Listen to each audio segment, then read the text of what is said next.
An ideal gas is allowed to expand from 1 liter to 10 liter against a constant external pressure of 1 bar.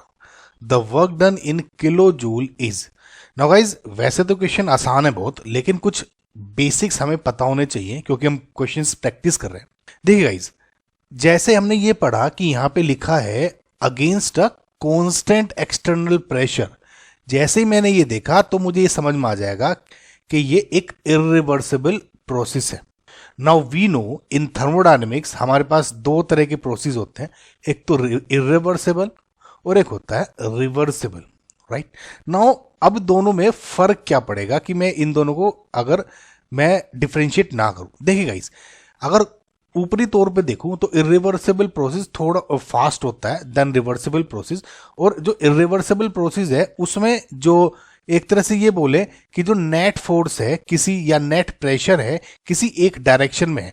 जैसे अगर मैं ये piston की बात कर रहा हूं तो ये अगर V1 है तो मैं ये कह सकता हूं कि जो ये फाइनल V2 स्टेट हुई, सपोज जैसे इस केस में हुआ कि ये 1 लीटर है और ये 10 लीटर हो गई, तो मैं ये कह सकता हूं कि इनिशियल और फाइनल स्टेट के जो डिफरेंस होगा उस पर हम काम कर सकते हैं, जो नेट फाइनल स्टेट्स होंगी, राइट। लेकिन रिवर्सिबल प्रोसेस में ऐसा कुछ नहीं होता, एक नेट प्रेशर या नेट फोर्स किसी एक डायरेक्शन में नहीं होती।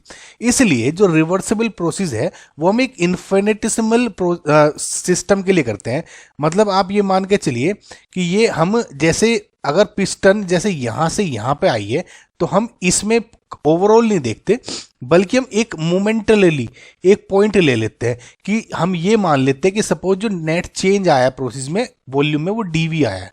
समझ रहे हैं आप, डीवी आने इसमें तो क्या हो जाएगा, देखिए इरिवर्सिबल प्रोसेस में क्या हो जाएगा, जो वर्क डन का फॉर्मूला लगता है कि minus P external into V2 minus V1, ठीक है। पी एक्सटर्नल लगा था, ठीक है, और बाहर की तरफ फोर्स लग रही है, एक्सपेंशन हो रहा है इसलिए माइनस साइन हो गया, और चेंज इन वॉल्यूम हो गया, ये हमें पता है फोर्स हो जाता है, ये वर्क डन हो गया इरिवर्सिबल प्रोसेस में। लेकिन अगर आप इसको कंपेयर करेंगे जब इरिवर्सिबल प्रोसेस में, तो जो ये V2 माइनस V1 था कि इनिशियल और फाइनल स्टेट्स, इसमें ये इनिशियल फाइनल स्टेट्स हमें नहीं पता होते, हम उस एक मोमेंटरी पोजीशन को जो चेंज हुआ है वॉल्यूम को उसको कंसिडर करते हैं। समझ रहे हैं आप, यानी अगर मैं अब इसमें ये फॉर्मूला लगाऊं तो क्या हो जाएगा, DW equals to minus P DV. समझ में आएगा इस आपको। सो फाइनल जब आप इसका जो ओवरऑल वर्क डन निकालेंगे तो आपको इसको इंटीग्रेट करना पड़ेगा from V1 state to V2 state. अगर ये प्रोसेस रिवर्सिबल है तो आपको समझ में आया कि जो डिफरेंस आ जाता है इसमें क्या आ जाता है।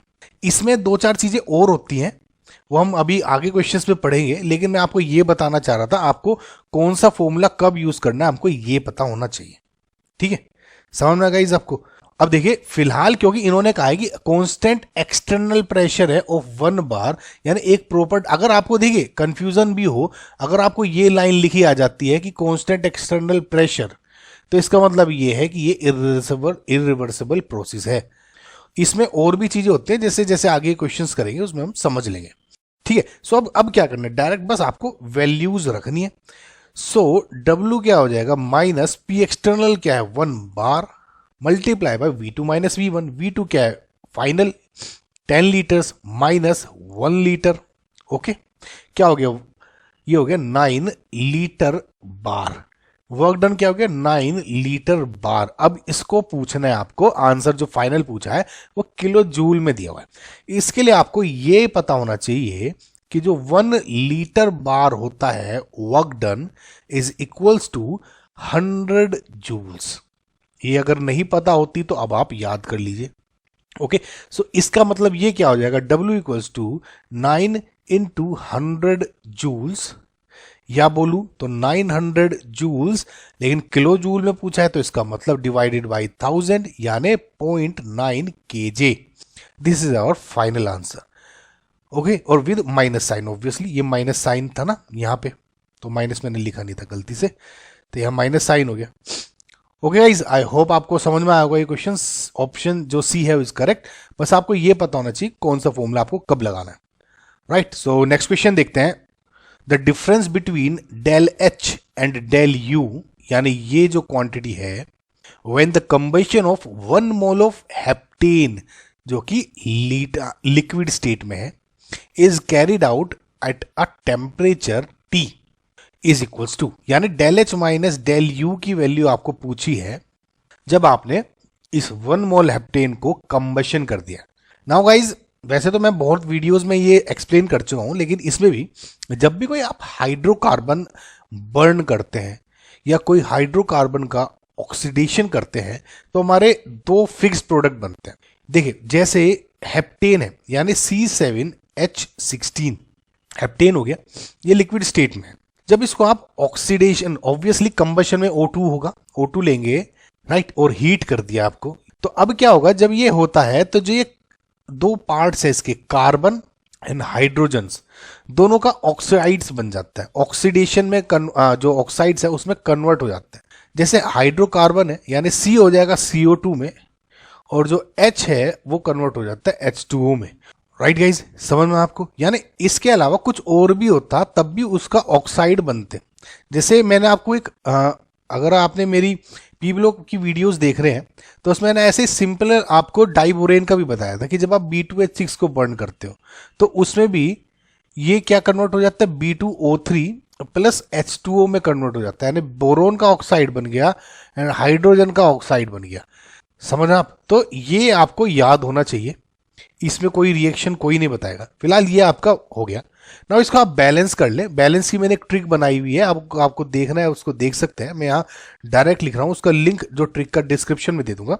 सो 11O2 7CO2 और 8H2O, ये यहाँ पे ओवरऑल बैलेंस्ड इक्वेशन बन गई। अब इन्होंने कहा है कि जब ये 1 मोल है ना, इसको बर्न कर रहे हैं तो del H minus del U की वैल्यू बताओ।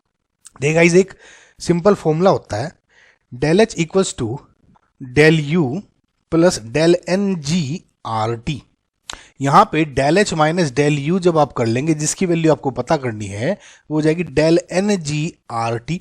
बहुत ही स्ट्रेट फॉरवर्ड इक्वेशन है, कोई सिंपल कोई ऐसा डिफरेंट कुछ नहीं था इसमें। नाउ ये डेल एन जी क्या है? आर तो पता है आपको, यूनिवर्सल गैस कांस्टेंट है, टी टेम्परेचर है, इसकी वैल्यू क्या रखनी है ये भी जरूरत नहीं है, आर टी की फॉर्म में ही आपको आंसर करना है, बस डेल एन जी पता लग जाए आपको। सो डेल एन जी क्या है गाइस? जैसे ये लिक्विड स्टेट में है, ऑक्सीजन ऑब्वियसली गैसेस स्टेट में होगा, CO2 ऑब्वियसली गैसेस स्टेट में होगा, और जो H2 है वो लिक्विड स्टेट में यहां पे रहता है। तो जब आप इसको डेल एन जी कन्वर्ट करते हैं, यानी डेल एन जी क्या है? जो नंबर ऑफ गैसियस प्रोडक्ट्स हैं इन, है ना, जो गैसियस प्रोडक्ट्स हैं उनके number of moles total, sigma, है ना, माइनस सिग्मा ऑफ जो गैसियस रिएक्टेंट्स हैं उनके मोल्स, वो ये डेल एन जी होता है। मतलब जैसे डेल एन जी इधर क्या है, ये गैस है, ये लिक्विड है, तो मैं इसको कंसीडर करूंगा सिर्फ, यानी 7, माइनस इधर क्या है, गैस सिर्फ O2 है, इसका कोफिशिएंट कंसीडर करूंगा यानी 11, यानी इधर क्या आ जाएगा -4। लेट जस्ट सपोज यहाँ पे H2O भी गैसेस स्टेट में होता, तब मैं यहाँ 7 + 8 कर देता उस केस में। समझ में आया? तो आपको सिर्फ गैसेस स्टेट को ही कंसीडर करना है।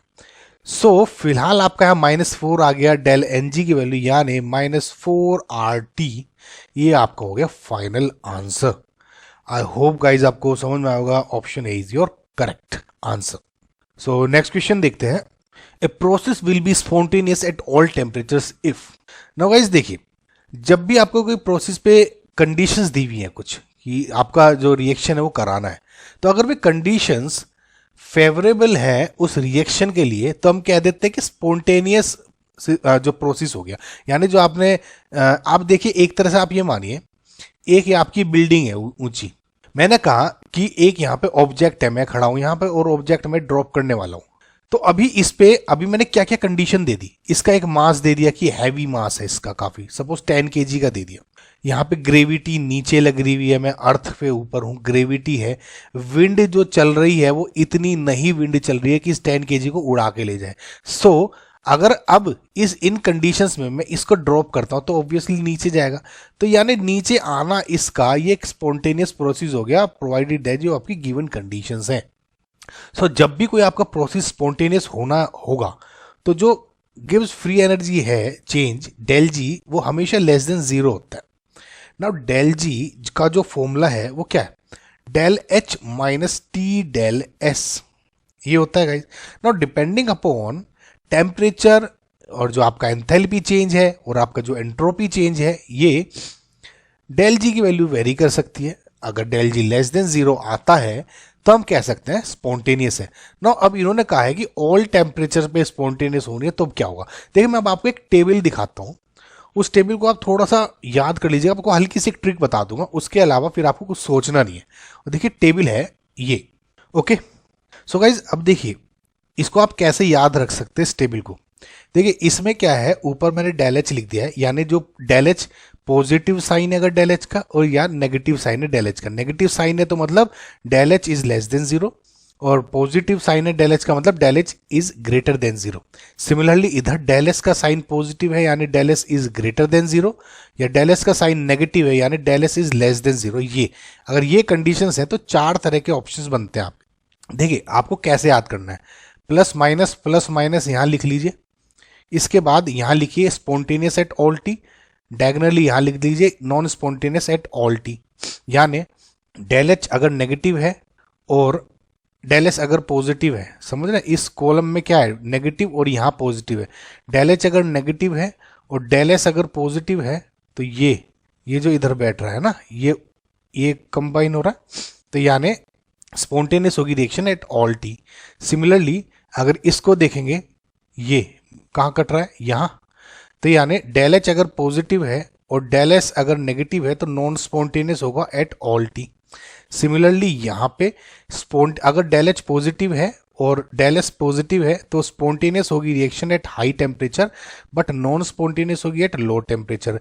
सिमिलरली ये वाला एकदम उल्टा हो जाता है यहाँ diagonally, spontaneous at low temperature and non spontaneous at high temperature. समझ में आएगा इस सबको? सो सिंपल, आपको अगर ये याद होगी तो बहुत बढ़िया हो जाएगा, आपको ज़्यादा फिर गहराई में समझने की जरूरत नहीं है। सो गाइज आपको अगर एक मैं हल्का सा बताऊं कैसे ड्रॉ करनी है आपको, सिंपल कुछ नहीं है, आप इस तरह टेबल बनाएं, ठीक है, यहाँ पे इस तरह से, और ये इस तरह से ब्रेक कर दिया आपने, कुछ नहीं करना है, प्लस माइनस यहाँ डेल एस है यहाँ डेल एच है। तो कैसे याद करना है, देखिए यहाँ पे spontaneous at all temperature, non spontaneous at all temperature, ये लिख लिया। अब स्पॉन्टेनियस एट हाई टी, तो इधर क्या हो जाएगा, non spontaneous at high tea. समझ रहे हैं, ये हाई टेम्परेचर पे स्पॉन्टेनियस था, या हाई टेम्परेचर पे नॉन स्पॉन्टेनियस हो जाएगा। सिमिलरली ये नॉन स्पॉन्टेनियस हो जाएगा एट लो टेम्परेचर, क्योंकि हाई टी ऊपर हो चुका है, तो ये क्या हो जाएगा स्पॉन्टेनियस एट लो टेम्परेचर। तो इस तरह से बन जाएगा आपका, समझ रहे आप? तो अगर आप चाहे तो इस पर मैं एक प्रॉपर दूसरी वीडियो भी बना सकता हूँ, छोटी सी बन जाएगी, बना ही दूंगा, ठीक है। तो आपको बस ऐसे याद रखना है। तो सिंपल आप देखिए अब क्या करना है, स्पॉन्टेनियस एट ऑल टेम्परेचर पे क्या कर रहा है, ये वाला कंडीशन, यानी del H is less than 0 है, ये नेगेटिव है ना, और डेल एस इज पॉजिटिव यानी del S is greater than 0 है, यानी option number B is correct. Right guys, I hope आपको समझ में आएगा। सो नेक्स्ट क्वेश्चन देखते हैं। During the compression of spring the work done is 10 kg and 2 kilojoule escaped to the surroundings as heat. ठीक है, नाउ एक system है, इन्होंने कहा कि कंप्रेशन हुआ होगा स्प्रिंग का, आपने कंप्रेशन किया, ठीक है, सपोज ये एक पिस्टन है और यहाँ पे एक स्प्रिंग लगा हुआ था सपोज, है ना। अब आपने, इन्होंने कहा है कि इस पे प्रेशर लगाया था, कुछ वर्क डन किया ऑन दी स्प्रिंग, कंप्रेशन किया हो ना ऑन द सिस्टम, यानी वर्क डन हो गया प्लस 10 kg, क्योंकि ऑन द सिस्टम वर्क हुआ है तो प्लस हो जाएगा, बाई सिस्टम होता, स्प्रिंग बाहर हो रहा होता तब नेगेटिव साइन हो जाता, ठीक है। इन्होंने कहा ये हुआ और 2 किलो जूल जो है वो सराउंडिंग में हीट की तरह रिलीज हो गई एनर्जी, यानी कुछ जो एनर्जी हुई, सपोज हीट यहां से करने के बाद एक हीट होगी रिलीज, क्यू। अब क्योंकि सराउंडिंग में गई है तो क्यू क्या हो जाएगा, negative 2 kilo joule. Suppose energy system को दी जाती तब प्लस 10 किलो जूल हो जाती, प्लस 2 किलो जूल हो जाती, समझे ना साइन का। तो ये हो गया। अब क्या है कि इंटरनल एनर्जी चेंज बताइए, सिंपल, बस आसान था गाइस, बस साइन का आपको अंतर पता होना चाहिए था। तो यहाँ डेल यू क्या होता है, सबसे बेसिक क्यू प्लस डब्ल्यू, क्या होता है ये, first law of thermodynamics. So first law of thermodynamics according del U is Q plus W, simple value रखिए, यानी 2 प्लस 10 यानी प्लस 8 किलो जूल्स, जो आपका है वो फाइनल आंसर है, option number A. Right guys, समझ में आया। नेक्स्ट क्वेश्चन देखते हैं। Among the following, the set of parameters that represents path function is. Now guys, we know कि दो तरह के फंक्शन होते हैं, एक तो होता है स्टेट फंक्शन और दूसरा होता है path function. No path function या स्टेट फंक्शन में मेन डिफरेंस क्या है, जैसे आप सिस्टम, ये एक ग्राफ बना रहा हूँ पीवी पे, और ये पॉइंट ए था और मुझे इस पॉइंट बी में जाना है। एक तो मैंने कहा कि ये वाला पाथ था, यानी इस तरह से वॉल्यूम और प्रेशर की वैल्यूज चेंज हुई होंगी, है ना। और मैंने कहा इस पॉइंट पे मैं इस तरह भी जा सकता था, यानी इस तरह से वॉल्यूम बढ़ाया और प्रेशर इस के अकॉर्डिंग आपने वैल्यूज चेंज करी। तो अगर वे वैल्यूज जो इस पाथ से डिपेंड नहीं करती, इनिशियल और फाइनल स्टेट पे ही डिपेंड करती हैं सिर्फ, तो वो हो जाते हैं स्टेट फंक्शन। स्टेट क्या है, आपकी उस सिस्टम की उस वक्त क्या स्टेट रही होगी, समझ रहे। यानी स्टेट वेरिएबल, यानी क्या हो गया कि जो किस तरह से, देखिए ये हो गया, आप ट्रेन, आपने अपने फ्रेंड को शादी में बुलाया, कि अपने ब्रदर की अपनी शादी में, और आपने कहा कि भैया मेरी शादी में आ जाना आप। तो आपका जो फ्रेंड है वो यहाँ रहता था कहीं, तो आपको क्या मैटर करता है फिलहाल के लिए, आप मतलब करो कि वो शादी में आ जाए, समझ रहे। आपका जो फ्रेंड है वो आपकी जो शादी है, वेडिंग हो रही है, वहाँ पे आ जाए, वो आपके लिए वो मैटर करता है।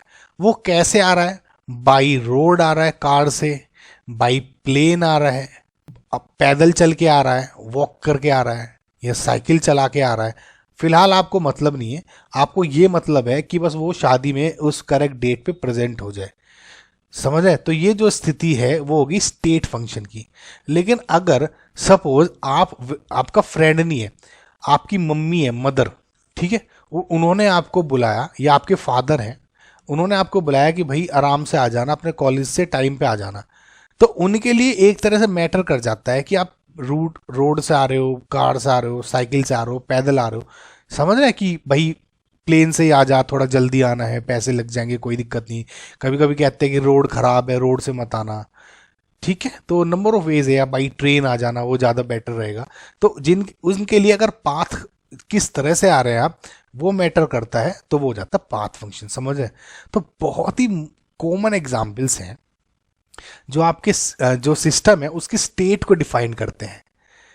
तो स्टेट फंक्शंस यानी स्टेट को डिफाइन कर रहे हैं, बहुत ही कॉमन है गाइस। जैसे एनर्जीज होगी, enthalpy, internal energy, Gibbs free energy G, समझ रहे। या जैसे आपका वॉल्यूम हो गया, वो भी सिस्टम की स्टेट को रिप्रेजेंट कर रहा है, समझ रहे। या जैसे आपकी एंट्रोपी हो गई, आपके सिस्टम पे प्रेशर कितना लग रहा है, आपका सिस्टम का टेम्परेचर क्या है, नंबर ऑफ मोल्स या नंबर ऑफ पार्टिकल्स इस वक्त सिस्टम में कितने हैं, ये सब के सब स्टेट को डिफाइन कर रहे हैं सिस्टम की। तो यानी क्या हो गया, state function.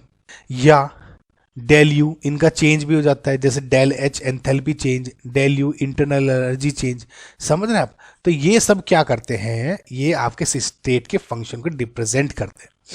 On the other hand path function, जैसे वर्क हो गया या हीट हो गया, क्यू ट्रांसफर्ड, ये बेसिकली होते हैं आपके पाथ फंक्शन। जैसे मैं आपको एक ग्राफ दिखाता हूं, इसमें वर्क डन को आपको एक्सप्लेन हो जाएगा। ये देखिए ग्राफ, ये आइसो वॉल्यूमेट्रिक लिखा है, ये आइसो कोहरिक है, वही सेम वॉल्यूम कांस्टेंट है, राइट। तो कंफ्यूज मत होइएगा। देखिए इसमें कहा है प्रेशर वॉल्यूम में बेसिकली ग्राफ बना हुआ है सेम, इस स्टेट से फाइनल स्टेट पे आ रहा है, इनिशियल से फाइनल पे, सब पे, लेकिन पाथ डिफरेंट है तीनों में। सो अगर वर्क स्टेट फंक्शन होता, इफ अगर होता, तो सब में वर्क डन इक्वल होना चाहिए था, क्योंकि उससे वो इनिशियली फाइनल स्टेट पे आना चाहिए। लेकिन अगर वो डिफरेंट पाथ पे आ रहा है और वर्क इज डिफरेंट, तो इसका मतलब ये पाथ फंक्शन है, पाथ पे डिपेंड कर रहा है। ऑब्वियसली गाइज आप देखिए, अगर इस पाथ से आ रहा है, जो वर्क डन होगा वो ये होगा एरिया इसका, जैसे इससे डिफाइन कर रहा है। अगर इस पाथ से आ रहा है तो ऑब्वियसली ये एरिया हो जाएगा इसका, ये डिफाइन करेगा, समझ रहे हैं ना गाइज आप। सिमिलरली अगर ये वाला पाथ है, इनफाइनाइट से मिल थोड़ी पोजीशन के लिए हो रहा है, तो ये फंक्शन लग जाएगा, चेंज हो रहा है ना गाइज हर किसी के लिए। यानी ये कैसा ग्राफ बन जाएगा कि आपने जो ये छोटी सी डिस्टेंस के लिए लिया डीवी, और प्रेशर लगा होगा पी डीवी, राइट। तो डीवी डी डब्ल्यू क्या हो गया, पी डीवी इंटीग्रेशन कर दिया, तो इस तरह कर दिया इन्होंने, समझ में आया। तो डिफरेंट पाथ से डिफरेंट वर्क हो रहा है, तो इसका मतलब जो आपका वर्क है is not a state function, it is a path function. Similarly heat भी का ये भी यही रीजन होता है। ओके गाइस, सो इसका मतलब आपका जो हीट है Q एंड वर्क डन है वो तो हो गया पाथ फंक्शन, पाथ फंक्शन ही पूछा है। नाउ Q प्लस डब्ल्यू क्या होता है, first law of thermodynamics, del U equals to Q plus W, internal energy change, इसका मतलब ये क्या है, स्टेट फंक्शन, ठीक है, तो ये नहीं है। सिमिलरली H माइनस टी क्या होता है, G equals to H minus T S, ठीक है, एक टेम्परेचर हो गया, कुछ भी हो गया, चेंज हो गया। गिब्स एनर्जी को डिफाइन कर रहा है ये, यानी गिव एनर्जी क्या है, स्टेट फंक्शन है, स्टेट को डिफाइन करती है ये, तो इसका मतलब डी भी एक स्टेट फंक्शन है, पाथ फंक्शन नहीं है, तो ये भी नहीं है। तो आपका जो करेक्ट आंसर क्या हो गया, बी एंड सी, यानी ऑप्शन नंबर डी। आई होप गाइज आपको ये चीजें समझ में आई होगी, ये बहुत बेसिक होती है गाइज, बस आपको ये लिस्ट याद रख लीजिए, ठीक है। सो नेक्स्ट क्वेश्चन देखते हैं। 5 moles of an ideal gas at 100 Kelvin are allowed to undergo reversible compression, okay, reversible, till its temperature becomes 200 Kelvin। यानी T1 दिया आपको 100 और T2 देगा आपका 200 के। इफ CV ये दे दिए 28 और तो क्या पूछा है कि डेल यू यानी internal energy change and del PV की वैल्यू पूछी है for this process. So simple क्या हो जाएगा, क्योंकि रिवर्सिबल प्रोसेस है, D U equals to N C V D T, right. So integrate कर दें u1 टू u2 या डेल यू हो जाएगा, और यहाँ पे क्या हो जाएगा t1 से t2, n कॉन्स्टेंट है, cv कॉन्स्टेंट है, तो क्या हो जाएगा ये del u equals to N C V t2 minus t1। I hope guys आपको इंटीग्रेशन पता होगा, तो ये सिंपल था, ये डायरेक्ट भी लिख सकते थे आप इसको। नाउ n क्या दिया है 5, C क्या दिया है 28 एंड T2 माइनस T1 कितना हो गया 100, तो ये क्या हो गया, टोटल कैलकुलेट करेंगे तो 14,000 जूल्स, किलो जूल में आंसर पूछा है, तो इसका मतलब डिवाइड कर दिया 1000 से, यानी 14 kilo joules. So del U तो होगी आपकी 14 किलो जूल्स। सो इसका मतलब जो आपका बी ऑप्शन गलत हो गया, यहाँ जूल है 14 और ये गलत हो गया, ए सी एंड डी आपका आंसर हो सकता है, ठीक है। नाउ ये तो कैलकुलेट हो गया। दूसरा पूछा है del PV, we know guys PV equals to, देखिए मैं आपको एक चीज बताता हूं, अगर कभी आप इसमें कंफ्यूज हो जाए तो आप कैसे रख सकते, याद रख सकते हैं। मुझे पता है पीवी इक्वल्स टू एनआरटी होता है, अब कुछ भी चेंज कर दो इसमें, सपोज इन्होंने कहा कि रिवर्सिबल कंप्रेशन और डेल पीवी है, तो मैंने कह दिया suppose D PV reversible process है ना, इसलिए D PV suppose N R तो कॉन्स्टेंट है, एन आर डी टी हो गया। ओके, नाउ सिंपल ये देखिएगा, ये पूरा ओवरऑल है ना, कंफ्यूज मत होइएगा, जैसे ऑप्शन में दिख रहा है ना आपको। नाउ सिंपल आपको क्या करना है, इंटीग्रेट करना है, कुछ नहीं करना। Suppose P1 V1 2 P2 V2, तो डेल पी वी हो गया, इधर क्या होगा T1 टू T2, यानी एन आर टी, ये हो जाएगा T1 टू T2, यानी N R T2 minus T1, ठीक। तो सिंपल आप वैल्यूज रख लीजिए, तो क्या हो जाएगा N5 है, R की वैल्यू क्या दी हुई है 8.0 है, ये अगर दिख नहीं रहा होगा आपको तो 8.0, 8 इंटू T2 माइनस T1 क्या हो गया, 200 माइनस 100 यानी 100, तो ये इसकी वैल्यू क्या होगी फाइनल, ये हो गया 4000 जूल्स। आंसर किलो जूल में पूछा है, तो यानी डिवाइड कर दो आप इसको 1000 से, यानी 4 किलो जूल्स। डेल पीवी की वैल्यू क्या होगी 4 किलो जूल, यानी ये वाला आपका आंसर हो गया सी ऑप्शन। समझ में आ गाइस आपको इनको, इन क्वेश्चंस को कैसे लेना होता है, ठीक है गाइस। आई होप आपको समझ में होगा। नेक्स्ट क्वेश्चन देखते हैं। Which one of the following equations does not correctly represent the first law of thermodynamics for the given process involving an ideal gas? Simple कुछ नहीं guys, first law of thermodynamics क्या कहता है आपको कि del U equals to Q plus W. अब बस आपको ये देखना है कि इन साइक्लिक प्रोसेस में या आइडियाबैटिक में ये फॉर्मूला कैसे वेरी करता है, जो गलत है आपको वो बताना है। Okay guys, now cyclic process क्या होता है, देखिए हमेशा जब भी कभी साइक्लिक प्रोसेस हो रही है कोई इस तरह से, सपोज यूं आ रही है, या कभी है ना पीवी में हो गया, या कभी कभी ऐसे वह फॉर्मूला हो जाता है आपका, ऐसे कोई सर्कुलर पाथ दिखा देते हैं, तो कभी भी अगर आप इसको ये क्या है प्रोसेस, सारी की सारी साइक्लिक प्रोसेस है। अच्छा एक बात मैं आपको बता दूं, कभी कभी इनका जो वर्क डन पूछ लिया जाता है ना पीवी ग्राफ में, ये साइक्लिक प्रोसेस है, तो जो इन साइकिल का जो एरिया होगा अंदर का, ओवरऑल नहीं, इन साइकिल्स का जो अंतर होता है वो वर्क डन के इक्वल होता है। तो ये आप ये याद रखिएगा जिनको नहीं पता। तो फिलहाल जो ये साइक्लिक प्रोसेसेस होती हैं इनमें दो चीजें, एक तो डेल यू जीरो होता है इंटरनल एनर्जी चेंज जो है ना, और जो दूसरा डेल एच है एंथैल्पी वो भी जीरो होती है। तो ये दोनों चीज इसको डिफाइन करती है एक साइक्लिक प्रोसेस को। सो फिलहाल फर्स्ट लॉ ऑफ थर्मोडायनेमिक्स का पूछा है, तो इसका मतलब जो डेल यू है वो जीरो हो जाएगी, यानी क्यू प्लस डब्ल्यू जीरो हो गई। इसमें क्या कहा गया, जो Q equal to minus W, यानी यहाँ क्या हो जाएगा माइनस डब्ल्यू। तो दिस इज करेक्ट, करेक्ट है ये स्टेटमेंट, हमें गलत बताना है। फिलहाल ये आंसर नहीं है, स्टेटमेंट करेक्ट है। दूसरा पूछा एडियाबैटिक प्रोसेस, सबको पता है एडियाबैटिक प्रोसेस में Q इक्वल्स टू जीरो है, हीट जो फ्लो होता है वो जीरो। तो यानी अब इस केस में जो ये Q है ये जीरो हो जाएगी, यानी डेल U हो जाएगी W के। इसमें क्या क्या है, डेल यू माइनस डब्ल्यू दे दे, इसका मतलब ये गलत स्टेटमेंट हुआ। इसमें मतलब ये हमारा आंसर है इसमें, क्योंकि क्या पूछा है, गलत स्टेटमेंट पूछा है, डज नॉट करेक्टली रिप्रेजेंट। ठीक है, तो फिलहाल ये हो गया। नाउ तीसरा है आइसोकोरिक प्रोसेस। आइसोकोरिक प्रोसेस क्या है, वही वो जो वॉल्यूम चेंज है वो जीरो होगा, डेल वी जीरो होता है।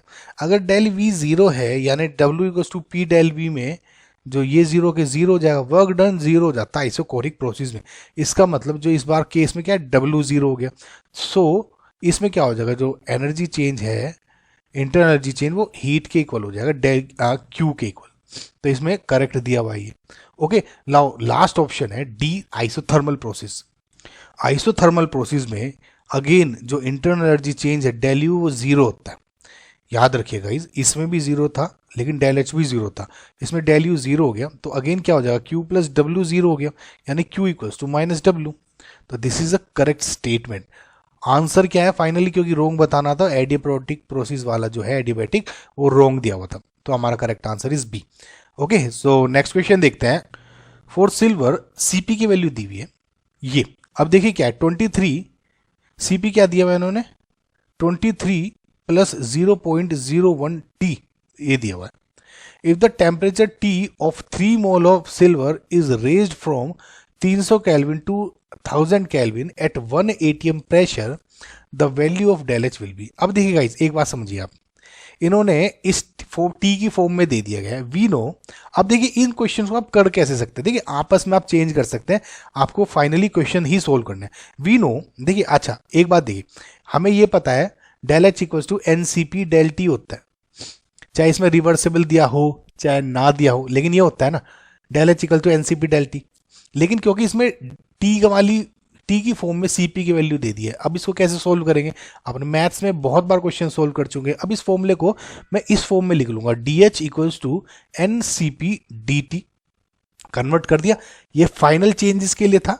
देखिए सपोज ये जो था ये इस ए स्टेट से बी स्टेट में आने में था, टोटल यहाँ पे T1 था, सपोज यहाँ T2 था। इन्होंने कहा कि जो ये चेंज हुआ एनसीपी पूरे जो पूरा सीपी है इस फॉर्म में इस टेम्परेचर पे वेरी कर रहा है, इस तरह से दे दिया।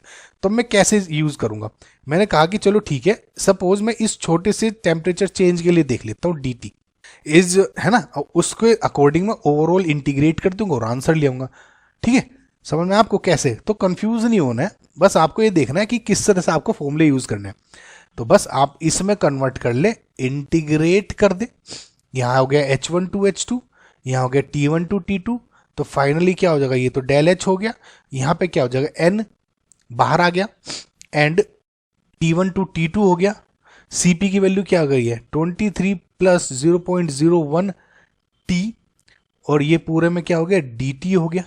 अब बस आपको सिंपल इंटीग्रेशन करना है, और जो ये क्या है T1 क्या है 300 और T2 क्या है 1000, इंटीग्रेट कर लेंगे। देखिए del H equals to N क्या है 3 मोल्स, तो 3 बाहर ले लिया मैंने, और ओवरऑल अब बाहर को क्या करता हूं, ये हो गया 23 dt 300 टू 1000 प्लस ये क्या हो गया 0.01 t dt, इसका इंटीग्रेशन अगेन 300 टू 1000 हो रहा है।